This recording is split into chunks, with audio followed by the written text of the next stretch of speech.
Hello and welcome to episode 294 of the Stacey West podcast. I am a rather jaded and tired presenter. My name is Gary, and it was a late night for a 45-year-old man last night. And I am joined by a man who had a similarly late night, but perhaps being a little more of a spring chicken, shouldn't be as tired. Mr. Lamming, how are you doing, sir? Also very tired. Yep. It was a late night for a 33-year-old man as well, especially trying to play football this morning straight after it as well. But a good night was had, wasn't it? It was. So for the listeners who do not know, we were at a gig last night in a place called Wroot, which is basically a village in the middle of 18 miles worth of fields and single track lanes. And it was a village hall. Honestly, my 40th birthday party was in a bigger venue, but it was superb. So we were seeing a band called Millimanders and the Shut Up, who were excellent. Yeah, absolutely brilliant. They were. It was such a strange venue because I hadn't really heard of it until this gig. You'd obviously mentioned it a couple of times before, and it's kind of renowned, isn't it? I think for getting kind of up and coming bands on in. It's just such a weird location because we were driving there, and it almost felt like kind of driving the back way to Boston, didn't it? Yeah, I think one of you two mentioned that in the car, and it was absolutely like that.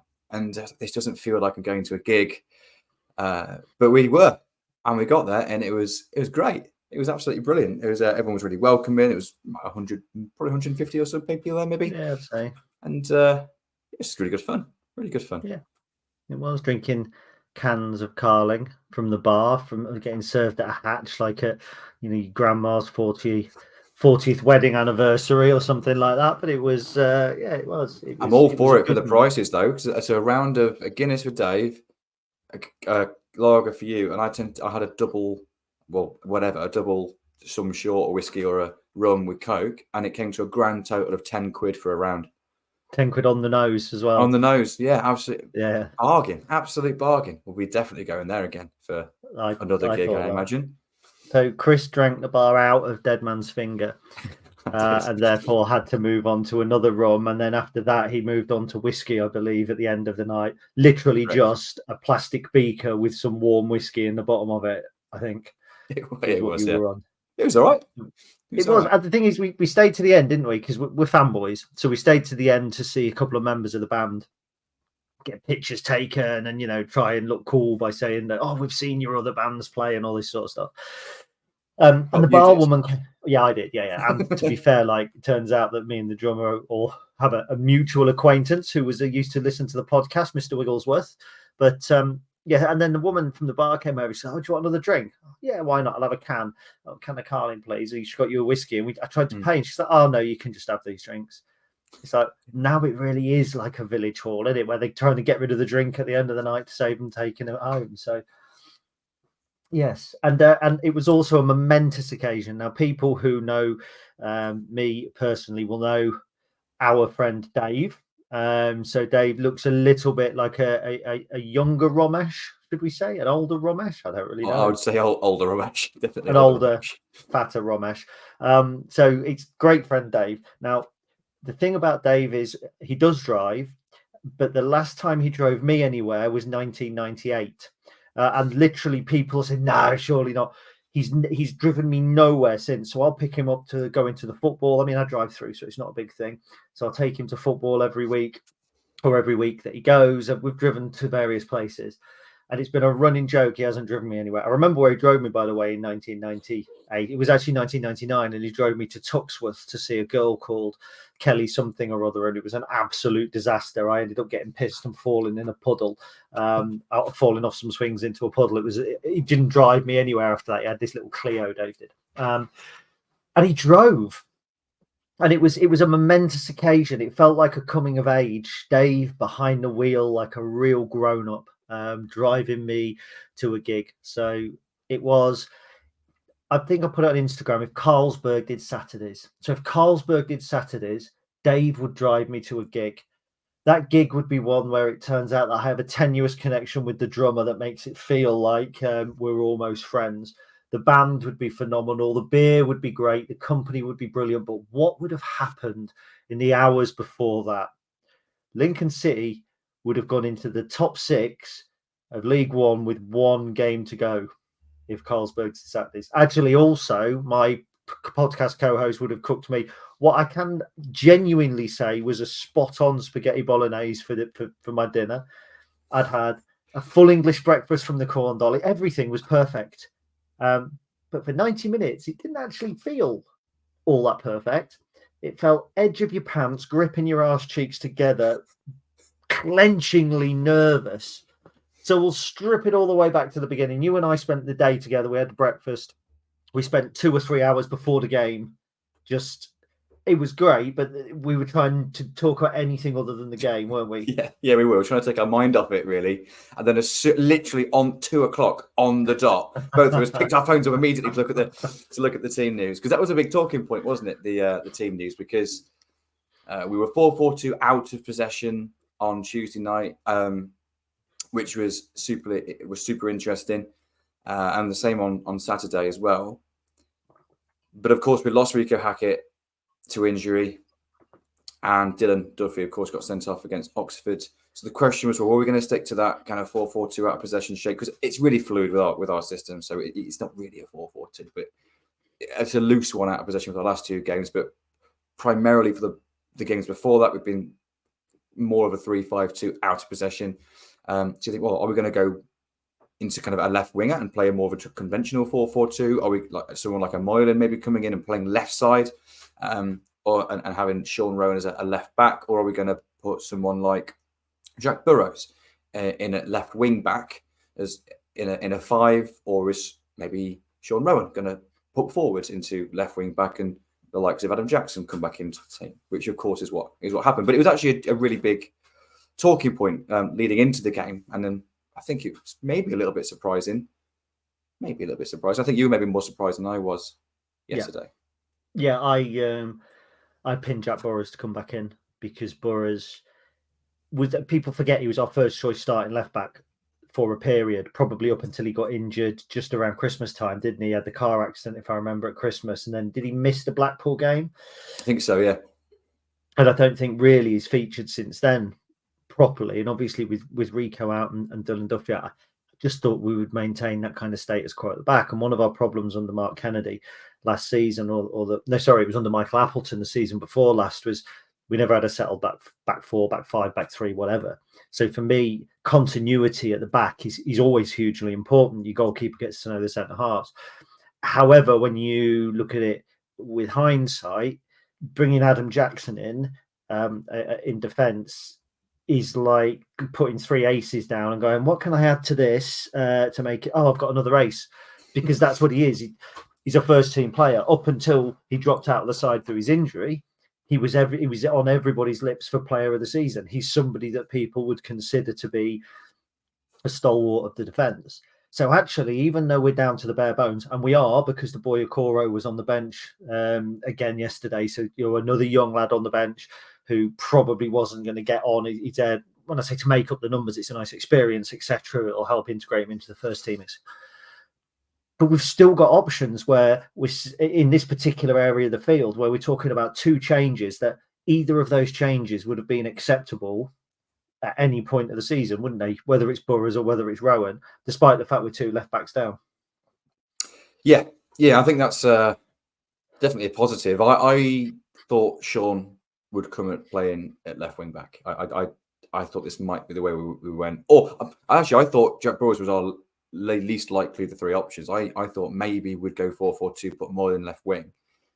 Doesn't really matter that he's not left-footed. If he's more of a traditional winger, he can then go either side. But to see Sean coming in at left wing back, I was a little concerned, because that natural left foot at centre back in our back 3 is really important for how we play out, because Sean's good on the ball generally. His short passing is good, or his little clip down the line is normally got really well weighted. We're going to come on to something that we had the experience of on Thursday night. We had an evening with Logan Hughes amongst 30 odd other Lincoln fans with a fantastic presentation, just all things data and analysis. It was superb. And what became really apparent on that evening was just that nothing is fluke. Nothing is just a hit and hope. Even those kind of longer balls are hitting certain areas for certain reasons. Sometimes it's not even because we're looking to win the first ball, but we've identified that's an area of the pitch where the opposition loses the second ball quite regularly. So we'll play for that. And that little clip down the line that Sean has, and that kind of natural left foot playing from that deeper left position, that was the only real concern I had about Sean going in at left wing back, is that we then lose that kind of ball playing ability with that natural left foot there. I'm not saying that was a particular reason why we started slowly, but that was the only concern in the back of my mind. But the fact that Sean's been like really reliable recently, really consistent, and he has been getting forward a little bit more recently as well, even though his strengths are, of course, more defensive. I wasn't worried at all about Sean playing there. I was surprised to see Jacko play left of the three, though, and Pordy stay in central, because when they both played in the squad earlier in the season, it was always Pordy that was shifted either side, and Jacko was always the one that played that central role. Pordy has been absolutely superb there, so I'm pleased that he kept that central position, because he's basically been a rock for the last 2-3 months doing that. But I was just a little surprised just because of the just how it was with those three before. But yeah, solid back three again. Probably connected to the whole disruption angle, isn't it? That if you bring Jacko in and you put him there and you move Pordy, you've actually moved two elements. Even though it's the same personnel, you're still shifting two elements around. Yeah. So that's the starting lineup. And you made a point there, actually, that I'm going to touch on about losing the ball. And I think part of the plan in the first half was hit Freddie, and if he doesn't win it against big centre halves, big traditional centre halves, Curtis Davis, not the quickest. We've seen that. But the sort of centre half is going to win headers. Freddie won 24%, I think, of his duels, of 55 duels. I think he won 24 of them. So he was really up against it. And Michael Skubala admitted that. But then having had the presentation from Logan, you kind of think, well, actually, part of the game plan isn't whether Freddie actually wins the ball or not. He gets the ball dropping down to then pick up on the seconds. And sometimes as fans, we don't see that. We think, well, the big ball's been the defenders picking them off every time. And we're forgetting that actually we're then picking the ball up in the middle third of the field from the seconds and having a chance to break. Anyway, whatever the plan was in the first 15 minutes, but Joe Taylor having Curtis Davis's pants right down and slapping his arse. And obviously missing the chance. And Davis was dawdling, and he was angry, by the way, after that chance. I've watched it back. He was yelling why he didn't get a shout. But aside from that, Cheltenham really started quite well, would we say? When I put it that, I mean, it wasn't constant honours, but they were a hell of a lot better in the first 15 minutes than they were in the second half, and a hell of a lot better in the first 15 minutes than I think anybody really thought they would be going into the game. Yeah, it wasn't particularly pretty. It was very aggressive. They pressed us high, which normally suits us, but we didn't really seem to be able to play out too well. We did seem to go a little longer earlier. I don't know if the pitch had a little bit of a part to play in that, because it seemed incredibly dry. And I feel like such a pretentious. Oh, the pitch is a bit dry, but when it's wet, the ball skips and rolls, and you can play faster football. And I'm wondering if Cheltenham didn't water it on purpose to try and limit our ball playing ability, because it did seem to kind of get stuck a little bit. And how much you can read into that, I don't know. But I just felt we didn't always even look for the shorter option. Those second balls that we mentioned, Cheltenham tended to be on top of them. They had a bit of territory in the first half. We couldn't really get out, to be honest, for the first 10, 15 minutes, not consistently. We just lacked a little bit of control. And a real kind of foundation of our kind of identity at the moment is starting games quickly. We've been really good in the first 15 minutes in pretty much every fixture for God knows how long. But this time round, we didn't really look like us, in fairness. And Cheltenham were a handful, and of course got a penalty deservedly. It was a rash challenge, shall we say. And then we conceded the first spot kick. Well, obviously we conceded one against Bristol Rovers, but the first one that actually all season. Yep. Interesting. Somebody pulled me up on that and said, well, Sheffield United scored penalties past us. In a penalty shootout, for me, that doesn't count. It's outside the 90 minutes. Of course it doesn't count. A penalty has got to be conceded, in my opinion, for it to count towards the stats, not given as part of a penalty shootout. So I know that whoever, I can't remember who it was trying to be smart on Twitter, but it didn't land. What's really interesting, actually, is the stats in the first 15 minutes. Because the eye test, which the infamous eye test, tells us that Cheltenham started better than we did. The stats test actually say it was 50-50. Possession, 50.7 to them, 49.2 to us. So possession was 50-50 more or less. Shots 2 on target 1 for both teams, with RXG marginally more at 0.16. So it was interesting because I was with you. We watched the game together. I thought they started better. They started lively. I like Jordan Thomas, who, according, I think, to Darryl Clark, it was only his second start, this Jordan Thomas. Yeah, they signed him from Bath City. Yeah, Swansea were think. interested in him. Yeah, they did. I think he's one for the future. He's one that I think we'll hear a lot more of. He was very neat and tidy. Very neat and tidy. A little bit slow in decision making in the big moments a couple of times, but got in really good positions and was a bit of a threat. Just reading into those stats in the first 15 minutes, I was expecting it maybe to be a little bit more in Cheltenham's favour, but you can't read a lot into possession because both teams were playing pretty direct. So the ball was in the air most of the time. So possession, neither team really had settled possession at any point. So the possession is kind of irrelevant. Shots, similar. We know Joe Taylor's chance. Cheltenham had a lot of, I would say, territory would be interesting. Like if there was such thing as like field tilt or heat maps or something, you can see which part of the pitch was the ball played in for that first 15 minutes. I would imagine more of it was in our half than in theirs. But yeah, I think the big thing for me was I wasn't really expecting that from Cheltenham, but I also wasn't really expecting it from us. It was just we were off it, in fairness, compared to the levels that we normally hit in the first 15 minutes. We know we normally drop off and kind of later in the first half because you can't do it obviously for 90 minutes. But it was a surprise, to be honest, to see us start a little bit sluggishly. But again, as Mr. Scubala mentioned 2 or 3 weeks ago, there's always going to be twists and turns coming up. And this time last week, I thought it was all over again, and we'd lost to Wigan. It'd been fun. Went to Oxford, obviously won the game. So went to play for Oxford Resort on Friday night. Then meant, oh my wow, it's in our hands again now. And then typical Lincoln City, but make it hard for ourselves in the first 15, 20 minutes. We do. Looking at the penalty, it was a penalty. I think actually in real time it looks a little harsher on Mandroyu than it actually is. I think when you watch it back, he has made a genuine effort to get the ball. And as soon as he's caught the player, he knows because he turns around, wags his finger at the ref. The ref points to the spot and there's no arguing. He just turns with his head in his hands. And I think it's exuberance. I'm not going, some people are having a bit of a pop at Danny Mandroyu for that. I'm not going to because I think it was one of those things. It wasn't malicious. It wasn't a stupid challenge. It was just a genuine challenge to try and defend. Yeah, 18-yard boxes are frantic. And if, everyone's on edge a little bit, aren't they, at that moment in the game? And Michael asks our players to press aggressively, to be really kind of aggressive and engaging and trying to win the ball back. And he's been great. He's been really great at that in the last few weeks. We know his ball playing ability and how he's settled in next to Arahan at times. And his tactical awareness and his desire to win the ball back. He's been really good. I've got no issue with him trying to win the ball back in the 18-yard box. He's made a genuine attempt for the ball. Obviously, it's a penalty. They score it. Fair enough. We had ages to go on from that point. It was the thing I read in your write-up, actually, and I agree 100%. We maybe mentioned it to each other yesterday, is that even at that point, because it was a nervy afternoon, our heart rates must have been through the roof for the whole 90 minutes. But at that point, the nerves ranked up a little bit. But I felt like we was going to win the game, but I just didn't know how or what or when.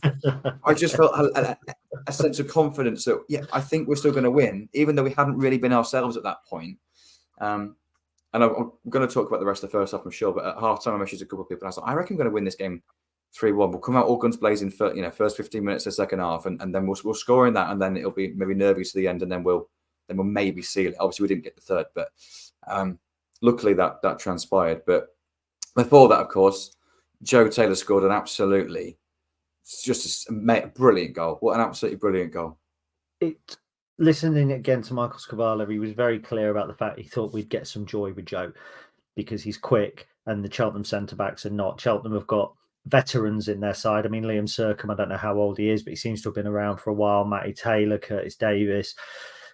Even to be fair, even Sean Long has been around a little while, and they do lack a little bit of pace. I didn't think the rest of the first half we particularly upped our game. I don't think that we particularly came into it. It would have been really nervy if we'd gone in at 1-0 at half time, because I think that gives them something to defend. They get back into the changing room. They feel a little bit lifted, all that sort of stuff. Whereas I think for us, getting the goal was absolutely crucial. I mean, I've watched it back. Taylor leaves 2 of their players in a heap on the floor at one point. Whether they look like they've tried to tackle him and he's gone and they've just banged into each other. I could hear the Benny Hill theme tune. Was that Benny theme? No, that's not No, Benny I don't know Hill, what that is is though.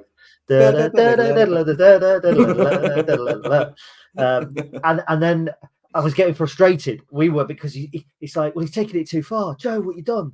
And for me, one of the crucial things to the goal is Lass, because Lass just comes steaming in from absolutely nowhere and picks that ball up and recycles There's it. also I good. I think it was Ben. I think it was House. Not sure. Who was also kind of potentially going for that ball once Joe lost it in the 18-yard box, and either got a shout from Lass or just had the awareness to realise that I need to get out of Lass's way here. Step So it was away. good for Ben not to get on the ball at that point, just let Lass basically take it into the 18-yard box, keep it alive, and obviously it finds its way to Joe, who just, what a fantastic finish with his left peg right into the top corner. You can't save it. No keeper saves that. When we talk, we'll talk about Freddie's goal, but just quickly, which was better? Oh, I know mine all day long. Fred. Yeah, the actual kind of, because I think with Fred, execution. It's the fact that he had the awareness to know he had time to take a touch with his knee to set himself up for a volley and then spank it in after a challenging first half as well. To have the instinct, it's more instinct than confidence, I think, to do that. But that was really good awareness. I'm going to say just Freddie, but it was 2 great goals that won us the game. We did have chances to score others, but it was those 2 great goals. But yeah, going in then at half time, 1-1, thinking, right, we're going to be all right now. It's basically like 0-0 again, wasn't it? But psychologically, it's coming from behind's always a little bit more.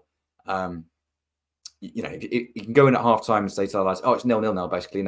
We're all square. But if you've just scored before half time, you're on the up. Just conceded before half time, of course, psychologically you're not. And since Cheltenham scored, I don't know whether it was game plan or whether it was just nerves or just game situation, but they certainly didn't press anywhere near as aggressively or high. We had a bit more control on the ball. Not a huge amount, but we definitely had a lot more control than we had in the first 15, 20 minutes. That first half, it looked like it was going to peter out a little bit until Joe scored. But it gave us kind of that footing that we needed to really go and smash the second half, really. Because we did. It did. I mean, I was as you know, I was still nervy at 1-1.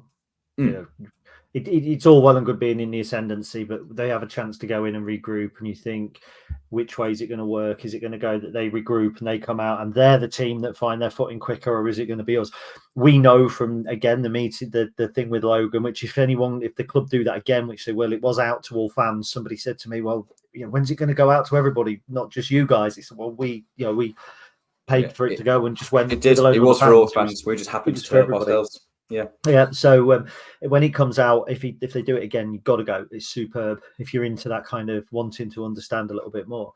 But we know now that our analysts are in the stands looking for certain things, whether that's the second connection, whether that's do we need to up the tempo here, there. So 9 times out of 10 that there's going to be some sort of change at half time. And I think back to Leyton Orient, where they'd changed their formation from the off. I think it was Orient.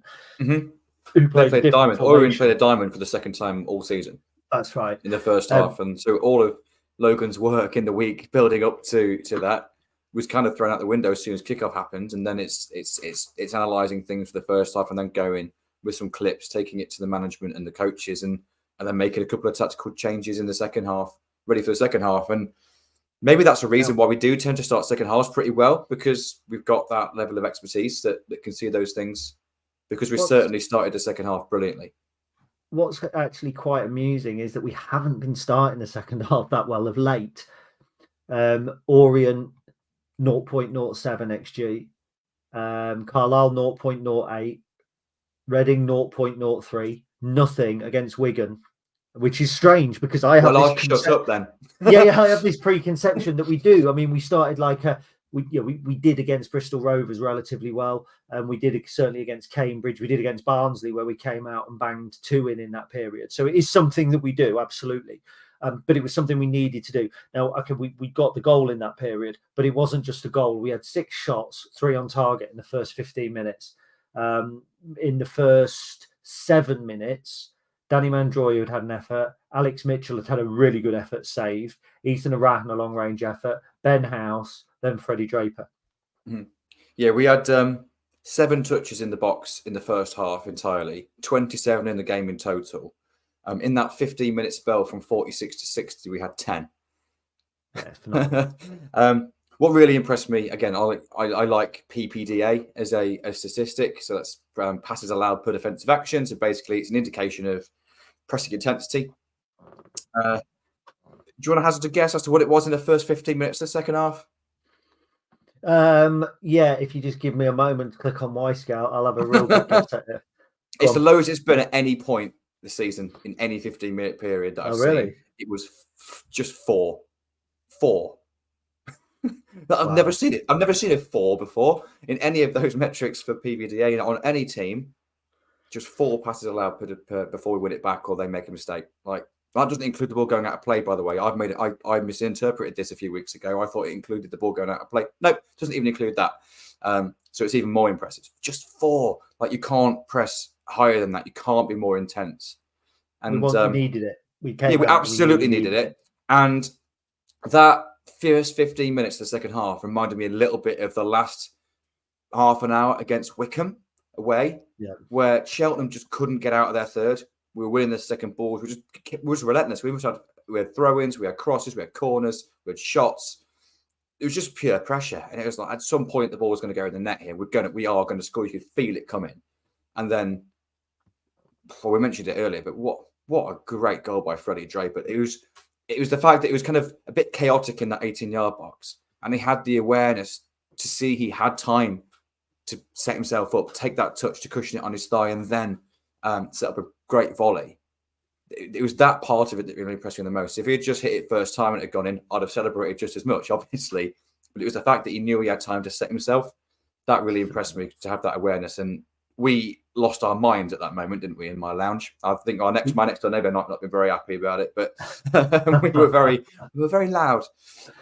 Well, I want to pick up on it. I mean, first of all, the technique that Fred shows, I've got it on a little loop here. I'm going to stop it now because it's on Y Scout and it'll be costing me money.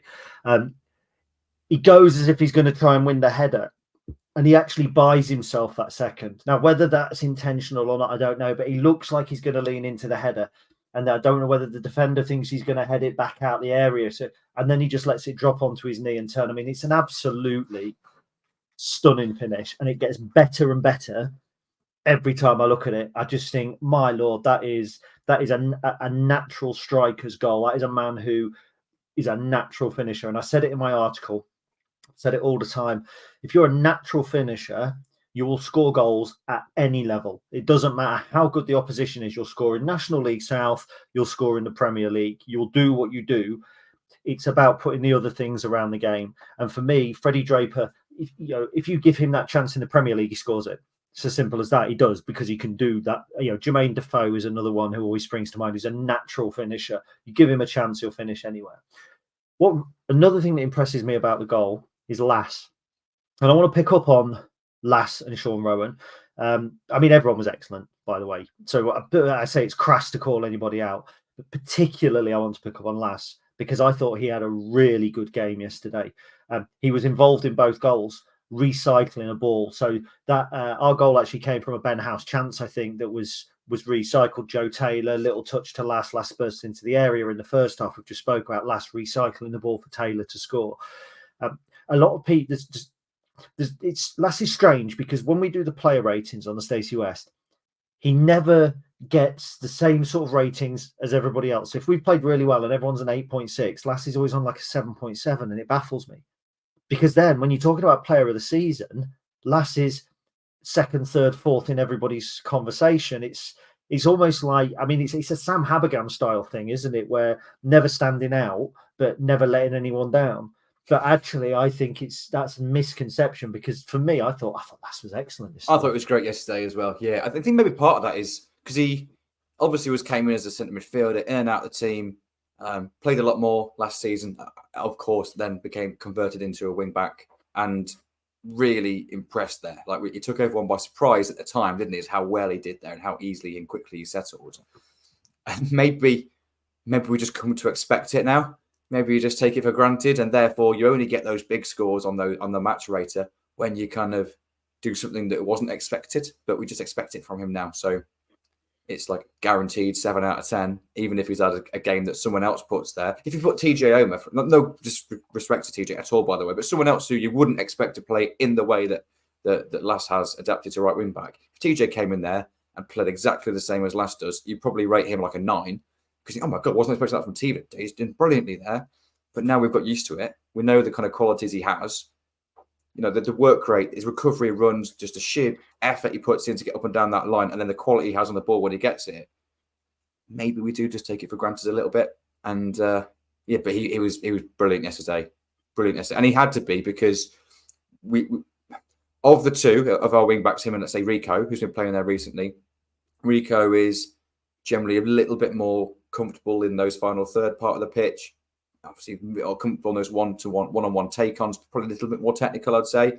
So we make rely on Rico to be that really, really high aggressive winger, and then Lass kind of is that almost like supporting act on the other side that offers that little bit more solidity when defensively when we need it. But because we had Sean playing left wing back yesterday, you lose a bit of that attacking composure, I suppose, that Rico brings. You still have the defensive solidity.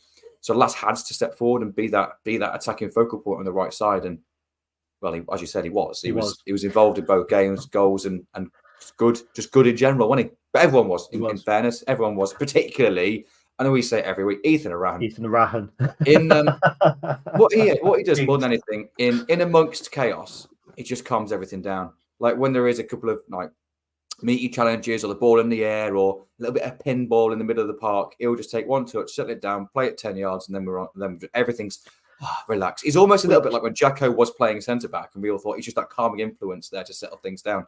But that's what he's like in front of the back three. It's great. See, that's a little bit funny, isn't it? Because in moments of madness, he's the calming influence. But then in moments of calm, he can be the element of chaos that kind of breaks everything up, that ruins the game, that causes a fiery flashpoint.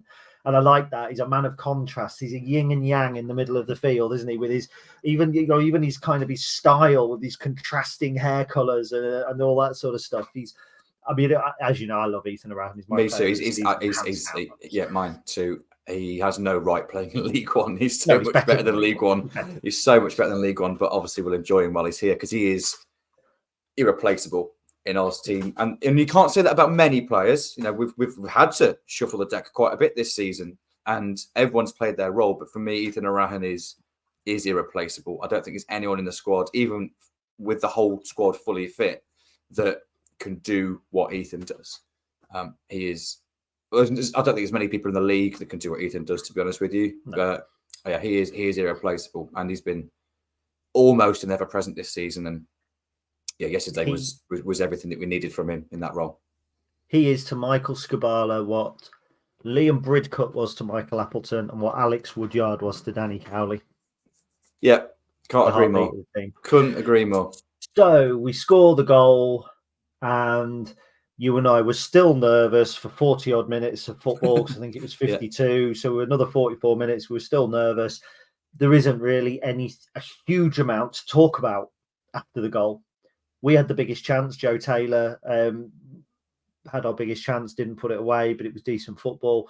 Cheltenham never really threatened. 4 shots, 2 on target. Their collective XG from 61 minutes onwards was 0.14. So we could have played more or less, could have played 9 second halves, more or less, and they would have scored in one of them. My maths aren't great there. Pete will pick me up on that. It's probably 8 second halves, isn't it? Something like that.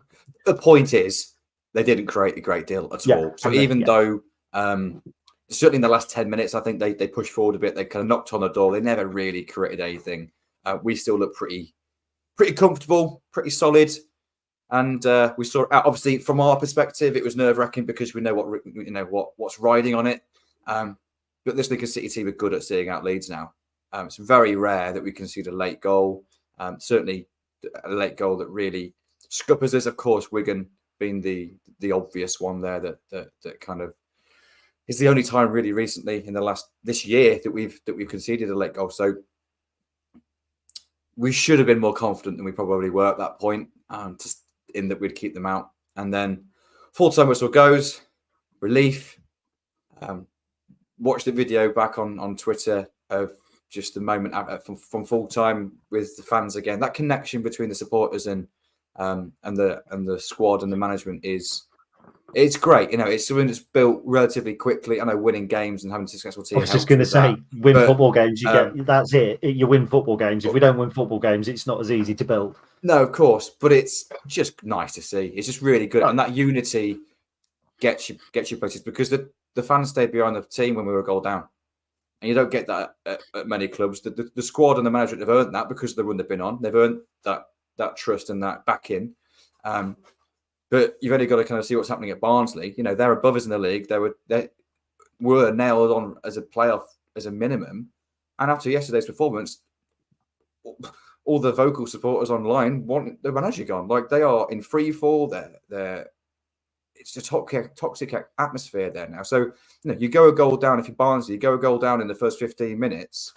The fans turn on you. That's hard. That's so hard to play. It does. You're playing. It's human beings at the end of the day. You're gonna get affected by it. I know it's support. It's just football fans. You get it as well. But I think there's something to be said about that togetherness and that support. It's not tangible, but you can still see it on the pitch. Yeah, it has an impact. So if something as little as not turning on the players, not the moans and groans that you might normally see in halfway through the season when you're a mid-table team. You just have an absence of those moan and groans, and you get a little bit of a backing. You're staying loud, you're staying proud, you're encouraging as a whole fan base. It just helps the team just get back on track, and it did, particularly second half, of course, on the pitch. But not at any point did the fans turn on the players yesterday. No, and like I say, you've only got to compare it to Barnsley, where it's just the polar opposite in every measurable way at the moment for them. It is. I mean, again, like I say, it's easier when you're winning games, and I don't want to be too cynical about it. But we drew with Reading, lost to Wigan. Had we drawn with Oxford and gone 1-0 down on Saturday, would it have been a little bit different? Potentially one or two people, because and that's not criticism of our fans. Every single football club has the fan that expects a win every single week, and as soon as that doesn't happen, it's the blame game on players. They sit round me, they sit round you. Everyone listening here will have somebody who sits near them who there'll be fucking old Sean Rowan as soon as the first pass goes astray, and that's kind of a natural reaction for a lot of people. But when you are winning games, or when you are kind of in the ascendancy, it is easier. However, I do feel that there is more of a connection. I never felt a manager needed to do the fist pumps when they won, and that was why I always stuck by Michael Appleton. He didn't. He just came across, clapped, scowled a little bit, and walked away. But Michael Scabala knows it's not. He doesn't play the fans, but he knows the way to manage that kind of thing as well. Like when the players go over, it's always a different player goes to do the fist pumps. It's Jovan here. It was Freddie, I think, on Saturday. It's this, it's that. There's a real inclusiveness, I think, around the team. And I always go on, as you know, about that penalty against Blackpool that Ted Bishop took off Tyler Walker. I always go on about it because I don't think that happens in a Michael Scabala team.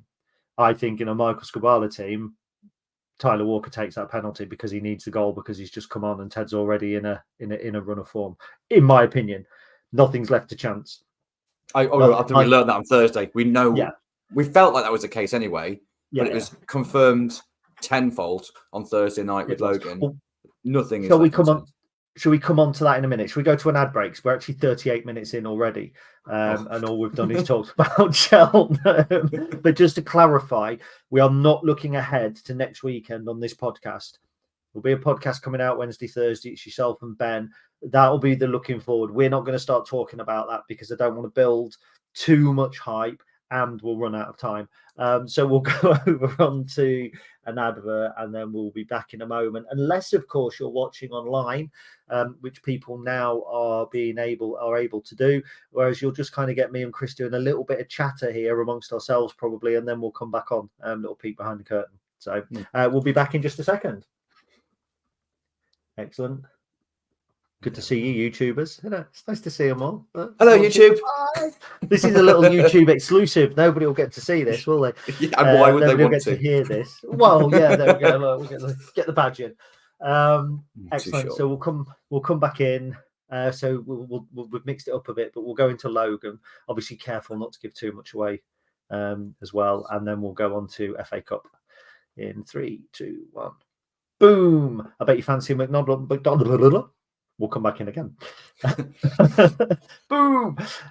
I bet you fancy a McDonald's now, don't you? I fancied a McDonald's on the way back from the gig last night. We didn't get one, did we? We were going to stop in Gainsborough. We didn't, but I wasn't hungry on the way home because I stopped up on the way there. I just cooked, as you quite rightly said, a superb spaghetti bolognese. Nearly it was only about. I know, I just got away with it. And then it was only an hour like after, and I was not even peckish. I was starving. So we've stopped off, and I got a meal deal from listeners, a co-op in the middle of nowhere. Very quickly, listeners. So here's a quiz for you. So you pull up at a co-op and you say to your driver, "What would you like to eat?" And the driver says, "Oh, just some chocolate, please." So when you go in to the shop, do you buy, said driver, A, a Mars bar, B, Snickers, C, Twix, or D, a full Terry's chocolate orange? D, always D, isn't it? It was just like I just thought it'd be funny because it's going to be very difficult to eat while driving, and I just thought it was funny, and it was funny, wasn't it? Because you're laughing about it now. He drives me somewhere for the first time in 26 years, and you reward him with something that he can't possibly open and eat while he's driving. Absolutely right. It's a man after my own heart when it comes to passive cruelty, I think. Anyway, so we're going to touch on this really briefly because one, we don't want to give too much away, and we do want people when the club offer it out again to go and see it. And we're talking about the presentation with Logan Hughes. Now, the club, I think, are putting a few of these things together. They've done it with presentation with Jez George. First of all, it was a raffle prize for those that kept season tickets in over the 2021 season, which I took it. I think you've subsequently seen that presentation as well. I think the supporters board have had it. I think it's been sold out to fans. So Logan is the next one. So for those who don't know, Logan Hughes is our head analyst. He was born in Bristol, born in Bristol to New Zealand, to Kiwi parents, moved back over to New Zealand at the age of 2, became a football coach, then an analyst. I think he worked with the New Zealand under-17 girls, possibly, or under-19. Then he moved to work for Wellington Phoenix, who are, I think, the only New Zealand side that play in the Australian A-League. Yeah, the only professional football club in New Zealand. Professional football club in New Zealand. And then we headhunted him, and for that, I'll be honest, that blows my mind. Of all the analysts in all the world, we've identified a guy on the other side of the world, and we've moved him over here at the age of 23, or he's moved over here for this job. He's 23. And what Logan does is he puts together the analysis of the opposition. So we'll watch the opposition. He will put together the analysis of our side during a game. So he'll look at the game, he'll look at the numbers, he'll analyze all that sort of stuff with a team of interns. It's not a one-man job. The work he does, by the way, is a two-man job, and he does it as one man. I mean, it's phenomenally busy young man. But he took the time to present to us, and it was, you and I, Chris, love stats. We do. You maybe even a little, you a bit more than me, I think. I mean, I loved my XG and I loved all of that, and then you came on board and you became the stat man, and I'm happy for that. I genuinely am. But this was, I think, above any expectation you and I had as to how much numbers and data influences almost every decision from team selection to tactics on a match day. Yeah, backs up every decision, doesn't it? And I think what really stood out to me, because the type of data that he was presenting was not surprising, because it's the data that was the same type of data that we look at on Y-Scout. It's the same metrics.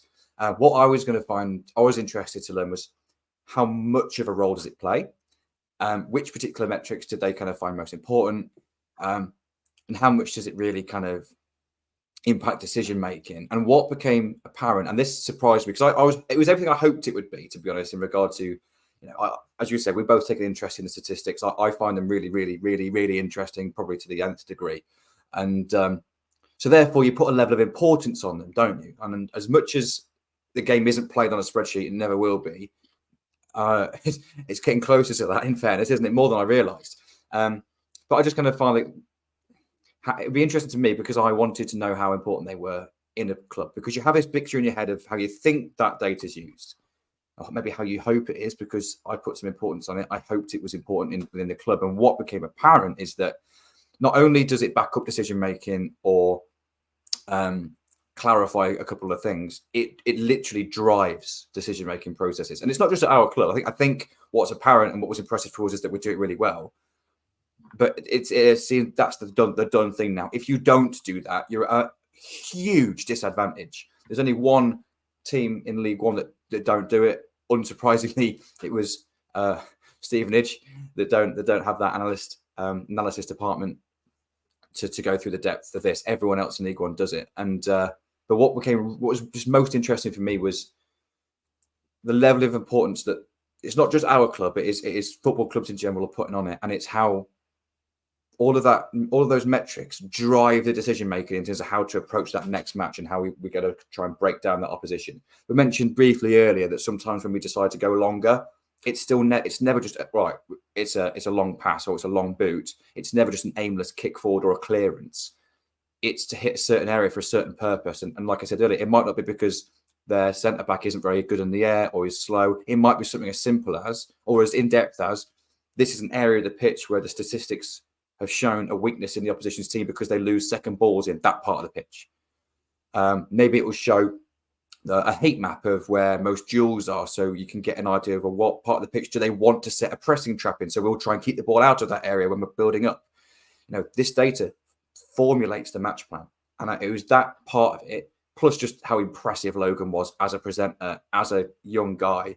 His level of knowledge was superb, but from a purely data perspective, it was how it's used really, and how important it is in modern football was everything I'd hoped it would be, but it was just fascinating, wasn't it? Well, we've spoken on the podcast before about Chris Cohen, and that was what stood out for me because I mean Logan didn't pull any individual out. It was constant praise for the team, and there was some really nice points about how we try and act in a sporting manner. So he was talking about one or two tactics that he had seen in the past, not necessarily at Lincoln City, where, for instance, there's a television on the dressing room wall that you can plug into to present tactics, and some teams have got that wired to a television on the other side of the wall, so that as the opposition are presenting tactics, the home team can have a look at those tactics. I mean, he did that, wasn't a League One thing. I think that was something that he thought he may have seen in Australia or something like that. I'm not sure of the exact details, but really underhand. And he kind of said, well, that's not what we do at Lincoln City. Someone said, have we thought about doing that? No. Have we thought about like laying false set pieces down on a bench and hoping they get taken? No, we don't act like that at Lincoln. We try and do everything in a sporting manner. And I like that. I respect that. Someone ought to tell Ethan Arahan in the last minute of the game when he's got a head injury. The Farman time has become a Rahan time, I think, a little bit. But no, it was the Chris Cohen influence for me. Certainly in home games, we spotted yesterday Chris was on the bench in the first half, which usually he isn't at home. He's up on the gantry with Logan. We were told that, kind of analysing the game. He's picking up on things that he's telling Logan to clip up. He's then delivering information. He acts as a kind of a go-between a little bit by the sounds of things between kind of Logan and the coaching staff as well. And he was really complimentary, wasn't he? He said things have really kicked on since Chris has come in. Not because the staff that we had at the time weren't good enough, because it's an extra body. It was always, we always needed somebody else somewhere behind the scenes. When Mark Kennedy left, he took Danny Butterfield with him. Michael Skabala came in rather than bringing somebody in straight away. And I don't know if I ever said this on the podcast. I was told at the time there will be a period of assessment where Michael looks at where we need to put that extra body. If it's a coach, we'll bring a coach in. If it's this, if it's that, we will bring an extra body in. But he's going to assess where we need that to happen first. Was told that by a club source. He then assessed that. It's Chris Cohen, and there was absolutely no doubt from what Logan told us, in my opinion, that was a real catalyst in the improvement of the delivery of the data models and that sort of thing. Chris Cohen came in, I think his first game, was it against Fleetwood when we won 2-1?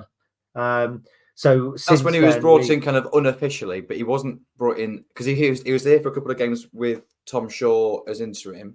I don't think he was about in regards when Michael Skubala first came in. I don't think he was around as much or at all. But there's obviously he then was announced. I'm a sure it little was while later. Fleetwood.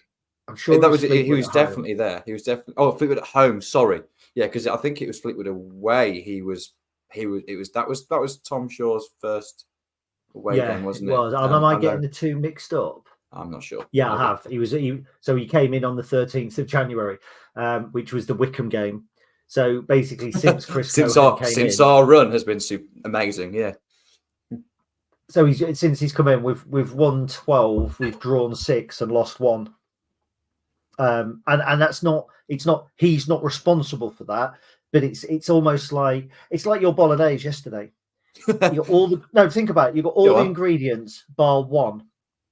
And it's not a perfect, but it's not a good Bolognese if you've got all the ingredients bar 1 spice or bar the tomato or bar the mince. But the second that you've got everything in there, then it becomes the perfect meal. And that for me is Chris Cohen. And I tried to get that across in what I say, in that it isn't Chris Cohen isn't the reason that we've gone on this run, but he's the final part of a puzzle that includes Michael Scabala, Tom Shaw, Logan Hughes, Joe Taylor, Freddie Draper, Ethan Arahan, going all the way back to even, you could say, like your Liam Scullys and your Jez Georges or whatever. Do you know what I mean? It feels to me, no team's ever complete. And we're on 51 minutes, so I will speed up, I promise.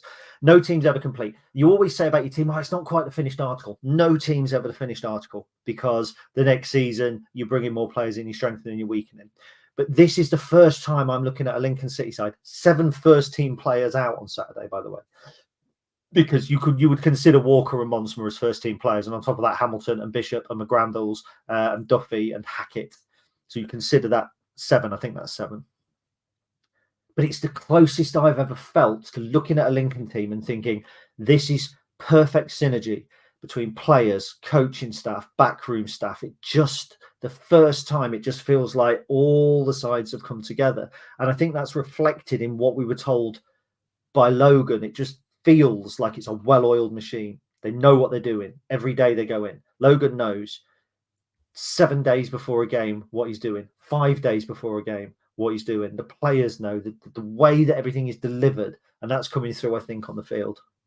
Absolutely, yeah. Just real alignment, isn't there? A couple of things I think on this that stood out to me. Number one was how inclusive he said that the atmosphere is and the environment is that Michael Scubala's created. So it's not kind of keeping in your lane and keeping your mouth shut, do your job and get on with it. It's, if you've got an opinion, everyone seems to be empowered to voice it, whether that's a coach, whether that's Logan as an analyst, whether that is a player, because ultimately everything that they do is about giving the players the best possible opportunity to win the game on a Saturday or a Tuesday. And Logan said his job is just about 1%, just those little 1% gains. There's little tiny advantages, but if you can give the team 20 little advantages compared to the opposition, then you're going to be more likely to win, but you're still working with human beings ultimately. But it was the fact that it was very like co-productive, I think it is kind of a bit of a buzzword at the moment, isn't it? Like everyone is part of that decision. Michael makes the final decision, but he wants to know what everyone else thinks. You want to make sure that everyone's bought into it. And because of that, you get a buy-in, don't you? And I think because of that, then you can move players into different positions a little bit, ask someone to come and do a job out in a position they're not familiar with, because they're part of it. They're familiar with the process. But lastly, on Chris Cohen was that, I think you've mentioned it before. We've maybe discussed it before on podcasts. Is that our run? There was. It didn't feel like it was a coincidence that our run really picked up once Chris Cohen came into the club. But we never really knew why. But there was just those two things were very apparent, and now we've got a bit of an indication as to why. Why that's happened really. So yeah, I think I imagine we could talk about this for hours, and we probably best not. But I think the last thing is just it was brilliant, and it was also really nice that Logan spent some time chatting to us at the end as well. He was really generous with his time, and he listens to this. So hi Logan, thank you. It was a genuinely great evening. And the thing is, like, you're not a man that the telephone calls people. You're like me. I 9 times out of 10, if I need to get a message to a mate, I don't pick up the phone and ring them. A WhatsApp. I don't do it. And I'm driving home, Yeah, I'm driving home from the event, and the phone goes, and I think it's Fee messaging me. She's not been well. I think she's ringing me to say, "Am I going to pick something up for my dinner because it's 9 o'clock at night? I ain't eaten." And I answered and went, "Hello," and there was a momentary pause. So there's just you going, "All right," and I'm like, "Chris, how you doing?" He's like, "I got something to tell you." I can't remember exactly how it went, but yeah, it's nice to know that there are people at the club who listen to the podcast, and it won't affect what we say. When we lose, if we're bad, we'll say that. But I don't think. I mean, I'm just looking back. I can't remember the last time we lost a game where we were bad. Northampton wasn't great when we lost 2-1. But I'm just looking. I can't remember the last time that I was a bit critical after Stevenage, Michael Scabala's first game. But you had seen. Yeah, I corrected you. Benefit. But you were there, though, weren't you? Then you had a horrible experience with the stewards and whatnot. So it was that probably tainted your. And that, that might have had an impact as well. Yeah, couldn't see. Oh yeah, you forgot your glasses, didn't you? Yeah. I forgot my glasses. You couldn't watch so there was no point. Probably Burton was the last time that we were heavily critical of the side when we lost 1-0, and Matey Boy was sacked. Kennedy was sacked a couple of days after. Look, we're going to run over the hour here. I know we are, because we've actually got 3 more points to discuss. We were not going to get to discuss all of those. I am afraid we may discuss them and just leave them on YouTube. That'd be interesting, wouldn't it? But then no, because then people it wouldn't be. Yeah, it wouldn't be fair on people who choose to listen on the audio, though, would it? As we speak, we speak, you won't be aware of this, but the FA Cup semi-final between Manchester United and Coventry is 3-3. Ha! Wow! In extra time. And I haven't seen any of it. That's incredible. United were 3-0 up. Oh, wow. Coventry, Ellis Sims scored on 71. Callum O'Hare, I really like him. He was at Villa, wasn't he? On 79. And then Wright, I'm not sure who that is, 5 minutes into injury time with a penalty. Hadji Wright. USA International. Good player. FA Cup semi-final classic. Magic of the Cup, Coventry City.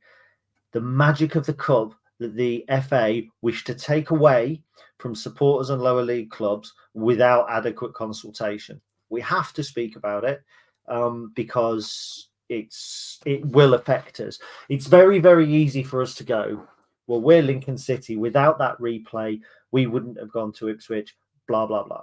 I get that. But for me, it's not about that at all. It's not about us and Ipswich.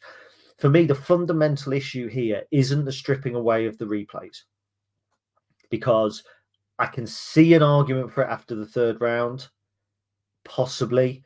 I don't buy into it. Premier League clubs, got Pep Guardiola yesterday saying he's moaning because he had to play an FA Cup final on Saturday and a Champions League game or whatever on the Wednesday.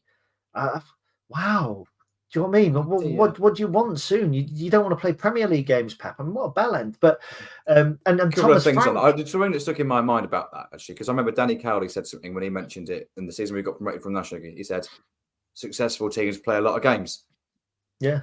Okay, lose then. Get knocked out of the club early, and then you won't play as many games. Or you're a good team, and then that's why it's so impressive and so challenging to play on multiple fronts. And Truro City this week, by the way, have been playing home games 200 mile away in Gloucester, playing Tuesday, Thursday, Saturday, Tuesday, Thursday, Saturday. Get over yourself. I hate it. And they're not even full-time footballers. No. I looked at the minutes comparison, and Ethan Arahan had played more minutes in competitive action than Phil Foden, than Alexi McAllister, than Erling Haaland. And that's including international games, by the way, as well. I'd included competitive international games. There may be a lot of games, but it's because the Premier League clubs want to play in Europe, and Europe is expanding, fair play. But none of these Premier League clubs are thinking about outlawing flying off to play friendlies straight after the season finishes. Yeah, literally 3 days later, I can't remember who it is, but I think most of the big six have got like two friendlies 3 days apart in the States, I think, 3 days after the season finishes. Like, it's just hypocrisy. Yep. Yeah, it's hypocrisy. I hate it so much. It isn't the Premier League clubs that made the decision. It's the FA. And I know it's collective. I get that. But the FA are the ones whose competition it is. My fundamental issue with the FA is that they haven't consulted 720 clubs non-league in the EFL. It's been implemented, or it's been announced without any consultation. I mean, Clive and Liam were both pretty pissed about it. You know, on the news. I was a little bit upset that the two big news stories around Lincoln City and the FA Cup were in the Star and the Mail, but you know, you can't, I suppose, beggars can't be choosers, I suppose. Yeah, it wasn't in the Sun, so we'll let that one slide. A raft of clubs coming out saying that they're not happy with it. Obviously, I just think, and also to cancel the replays in round 1 and 2, they don't even play in round 1 and 2. How on earth does that affect them? I don't understand that at all. Yeah, I think for me is that, I hope I'm not giving too much away here from NDA stuff that I signed for the fan advisory board. I think this is okay, but it was just, obviously there's been a deal on the cards between the Premier League and the EFL for a while that the Premier League had just not sorting out at all. Yeah, it looked like it was close. It looked like it was close to being sorted, and isn't. And I think one potential, nothing was guaranteed as far as I'm aware, but one potential negotiating tool that the EFL had was how the League Cup is structured. And as part of the whole wider discussion, it looked like maybe replays after round 3 in the FA Cup were going to go. And if that was a necessary evil to get this significant deal with the Premier League to go through and get sorted, which was going to genuinely change the face of football below the Premier League in terms of sustainability, as much as no one liked it, I think it was the idea was it was a necessary evil for the genuinely the greater good. And what's most frustrating is the fact that EFL clubs and non-league clubs haven't been consulted at all about this, and also the fact that they've managed to get this through pretty damn quickly, and they are without any kind of benefit to the EFL here from some sorting that deal out. Those two things were meant to be linked together to an extent, and they have just not been. And it's just my disdain for the Premier League, and particularly the kind of the greedy 6 or 7 clubs up there, is just getting bigger and bigger and bigger.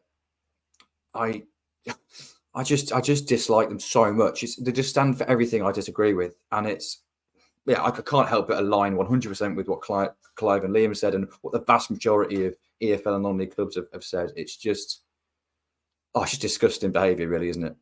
And the problem is that we have between 700 and 1,000 listeners, and I would wager that 70% of those also support a Premier League team. Not critical of anyone having 2 teams, by the way, and will watch Liverpool when they're on. Dave, let's look at Dave. They watch it because it's still Liverpool. It's in their mind that's still the team that were playing in the old First Division with, going back a little bit there, but with the Alan Hansons and stuff, it's still the Robbie Fowlers and the Steve McManams. It's still an English football team.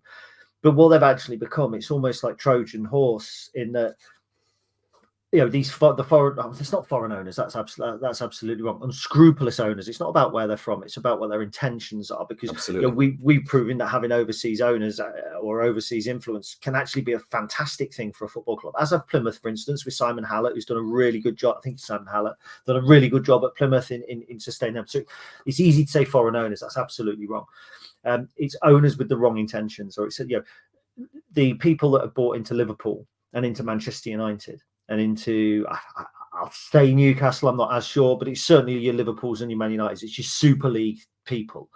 They're not interested in the English game. They're interested in what Liverpool stands for. And it's becoming, I pick on Liverpool particularly because they've really hacked me off, Liverpool. Well, I think it's a little bit because of what Liverpool have always stood for traditionally, and it's just disaligned now, isn't it? Yeah, it's the liberal left. They're there for the workers, and there's an arrogance, in my opinion, more so around Liverpool fans than Man United fans, because it's hard to be arrogant as a Man United fan at the minute because they are guff, hilariously rubbish. Yes, yeah, they are. By their but standards. There's kind of an arrogance around it. And Man City fans are a little bit different because like Martin Green, who is vocal. But he was very vocal about this deal, and he's not backing Manchester City blindly. Do you know what I mean? And I respect that. There's a lot of Liverpool fans who are backing it, who are saying, well, we shouldn't have to play this, we shouldn't have to do that. They listen to Jurgen moaning Klopp, or do you know what I mean? I've not got words for how angry it makes me, and it's not from a Lincoln City perspective, because aside from Ipswich, when did an FA Cup replay really work for us? We actually played Ipswich in a replay since and got beat. I think was it Alan Judge scoring late on for them at our place after we drew with them? Tyler Walker, I think, scored a penalty. Replays don't fundamentally. I keep saying that word, but it doesn't really bother me. Yeah, we wouldn't have got it. It's not the fact they've been taken away. It's how it's been done, the reason it's been done, and it's what's being delivered as a result. The EFL going 30 million to grassroots, but that's, I think we said last night, it's below step 5. It doesn't even affect Boston United, and so that's great. 30 million pounds worth of money going to grassroots, that should be a given with the amount of money that's in the Premier League. But the Premier League clubs have managed to get what they want in terms of a replay with a minimal output. We're not talking 1.5 million pounds per club here, and I know the clubs aren't putting the money in, the Premier League are putting the money in. I get that, but the Premier League is the clubs. So I think that's something that's worth bearing in mind. The Premier League isn't an entity that governs anything. The Premier League is the 20 clubs that are in the Premier League. And it just shows again that they clearly cannot govern themselves. There needs to be an independent regulated. Do we think we're going off on tangents again? But it's just fucking annoying, Gary. Yeah, we need to stop. We need to stop because we're an hour and 5 minutes in. And we've been pretty positive today, but this is just, we have been pretty positive. But it's a genuine, and there's an absolutely legitimate reason to be negative and have a sour taste in the mouth about this. Yeah. But I think if there's one overriding message that's coming from the last 5 minutes in this segment, and I say this with every sincerity, and I make an apology to those who are faint of heart, but the Premier League can fuck off. Hear, hear. I don't watch Match of the Day anyway. And Gary Lineker even coming out saying it. I'm sorry, just one thing. This idea that, if you get drawn at home, you should be able to switch it. What?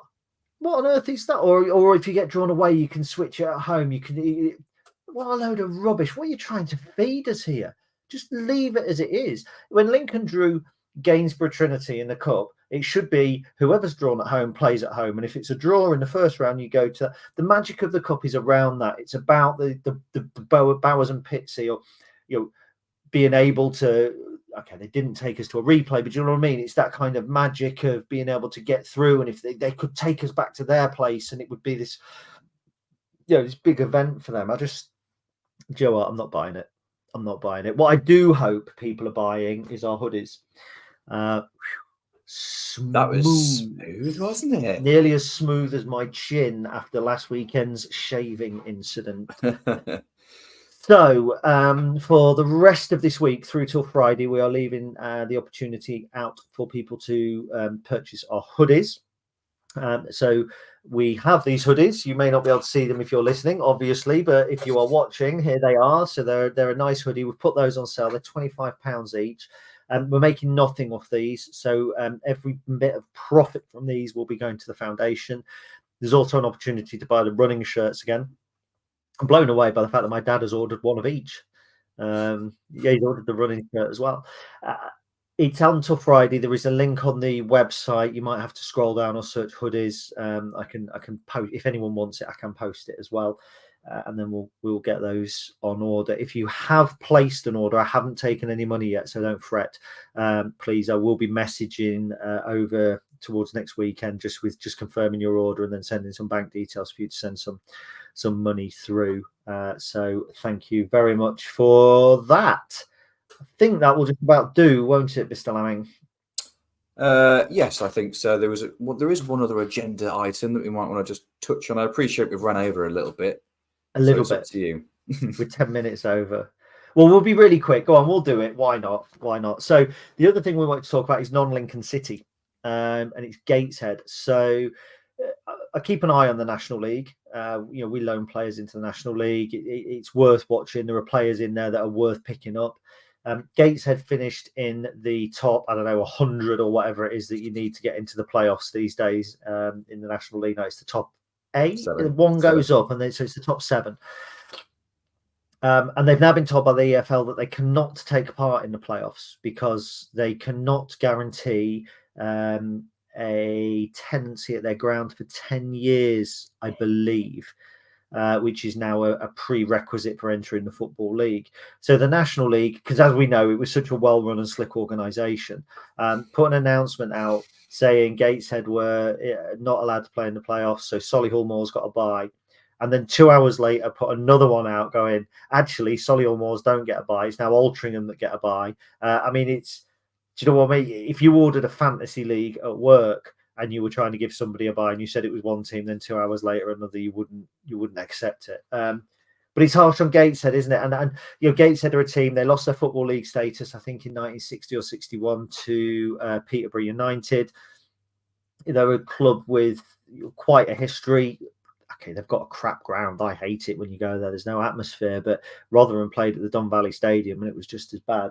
It's just quite harsh, isn't it? I think on Gateshead. Very much so, especially when there are talks about them building a football-specific ground in the not too distant future as well. I just think it's really harsh because they've got a stadium that they've been at for ages.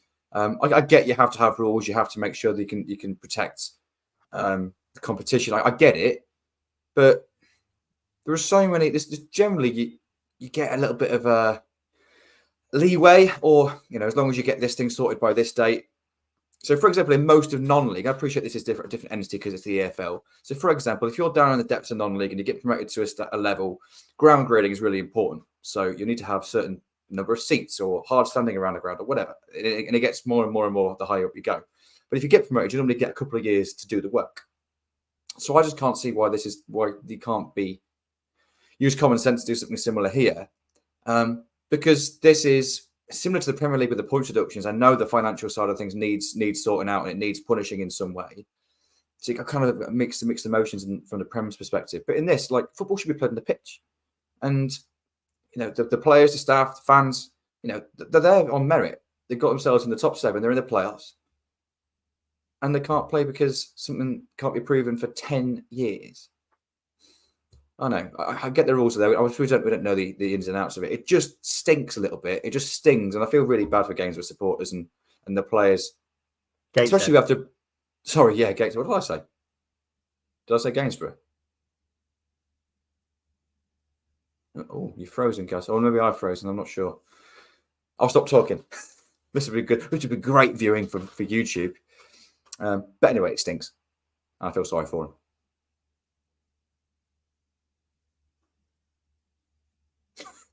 If this is still recording and Gary is not here, he's frozen, by the way, for those of you that can't see the video. I suppose it's worth me ending this properly. So firstly, we had a good day yesterday. Lincoln City are in the play. Oh, he's back.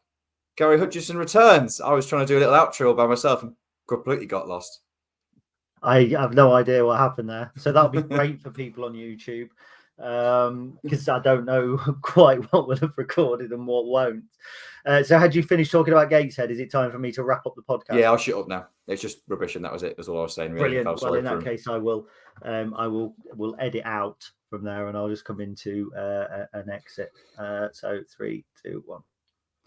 Yep, brilliant. Absolutely agreed. Football should be played on a pitch. You should be promoted on merit. And if you are a relatively stable club as Gateshead are, you should be allowed your promotion. You should be allowed your moment. Plastic pitch, Sutton United, I get that, having to take that up. Bit of a shame now they're going down again. I wonder if they'll lay it. But anyhow, that was episode 294 of the Stacey West podcast. It was one of the longest ever, and we don't even have a preview. Probably the honest thing is that if me and Chris were allowed to, we would do a 3 or 4 hour podcast and quite easily fill that. If Carlsberg did Saturdays, they would see Lincoln City winning away in crucial games. If Carlsberg did Saturdays, I might drop an email and see if they've got a space in their calendar for next Saturday. We haven't spoken about it. It's almost like an avoidance tactic, but we are now on a countdown to one of the biggest days in Lincoln City's history in recent years. The opportunity to go forth into the League One playoffs in a season where there are supporters in the ground, in a season where there are no wage restrictions, kind of level in the playing field.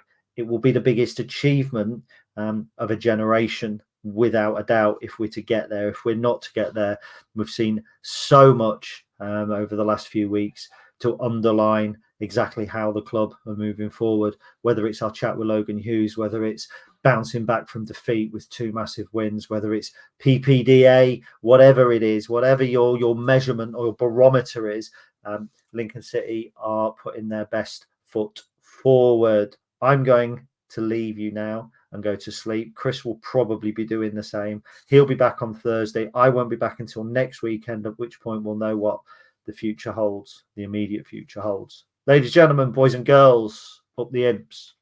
Up the imps.